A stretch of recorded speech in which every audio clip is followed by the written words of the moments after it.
Time to think. August played up the stomach ache the next day, though he wouldn't have to go to school.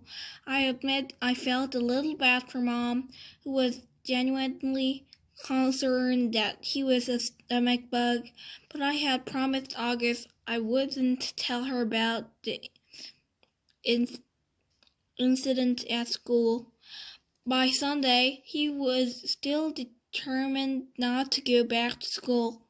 "Why are you planning on telling Mom and Dad?" I asked him when he told me this. "They said I could quit whenever I wanted to." He said this while he was still focused on the comic book he was reading. "But you've never been the kind of kids who quit things," I said truthfully. "That's not like you." "I'm quitting." "You're going to have to tell Mom and Dad why," I pointed out, pulling the comic book out of his hands so he'd have to look at me while we were talking.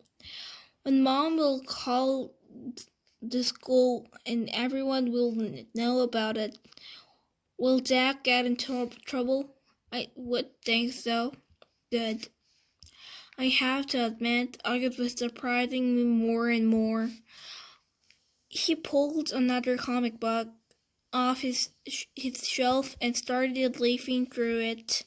"Augie," I said, "are you really going to let a couple of stupid kids keep you from going back to school? I know you've been enjoying it. Don't give them that power over you. Don't give them satisfaction."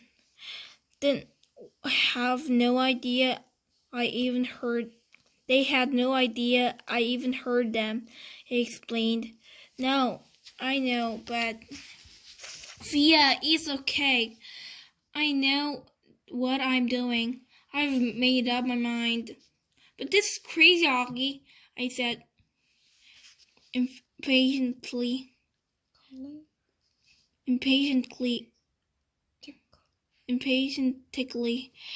pulling the new comic book away from him too. "You have to go back to school. Everyone hates school sometimes. I hate school sometimes. I hate my friends sometimes. That's just life, Augie. You want to be treated normally, right? This is normal. We all have to go to school sometimes, despite the fact that we have to bad days, okay? Do people go out of their way to avoid touching you, Via?" he answered, which left me momentarily without an answer. "Yeah, right. That's what I thought. So don't compare your bad days at school to mine, okay?"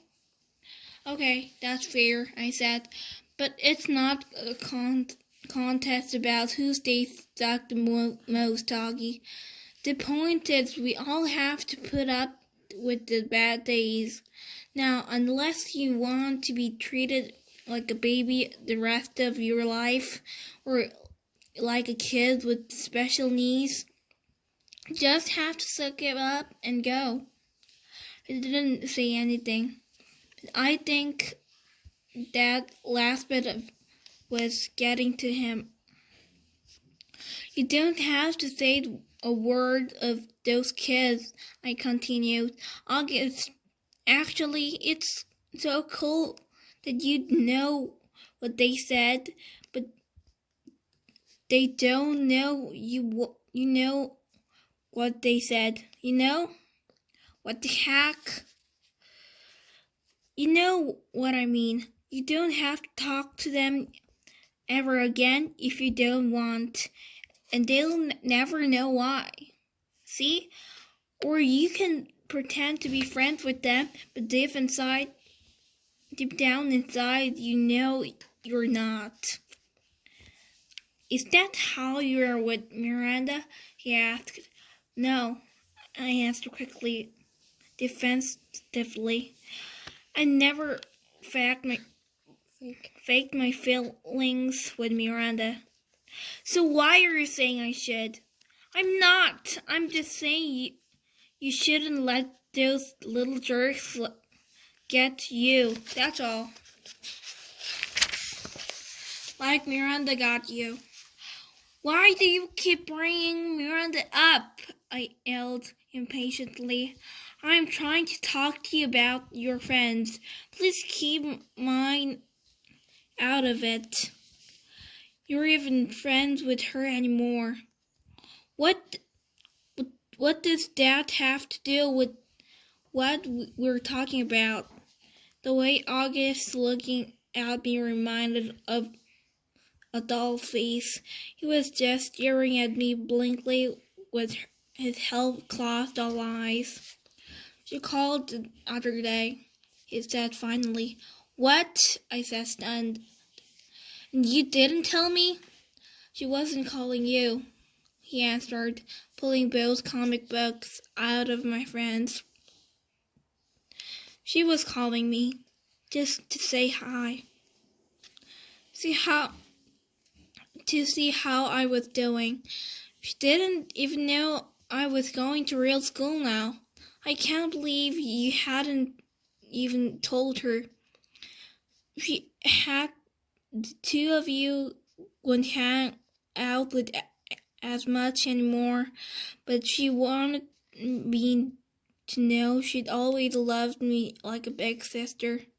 Double stung, flabbergasted. No words formed in my mouth.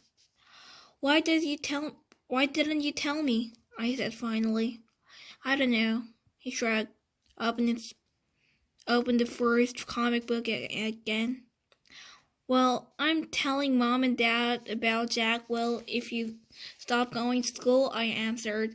Dashman will probably call you into school and make Jack and those other kids apologize to you in front of everyone, and everyone will treat you like a kid who should be going to school for kids with special needs.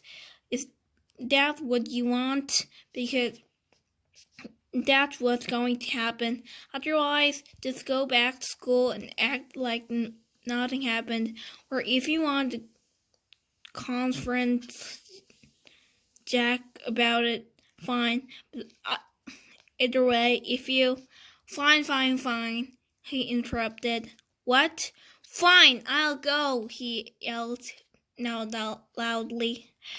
Just stop talking about it already. Can I please read my book now? Fine, I answered, turning to leave his room. I thought of something. Did Miranda say anything else about me? He looked up from the comic book and looked right into my eyes. She said to tell you she missed you, quote unquote. I nodded. Thanks, I said casually, too embarrassed to let him see how happy that made me feel.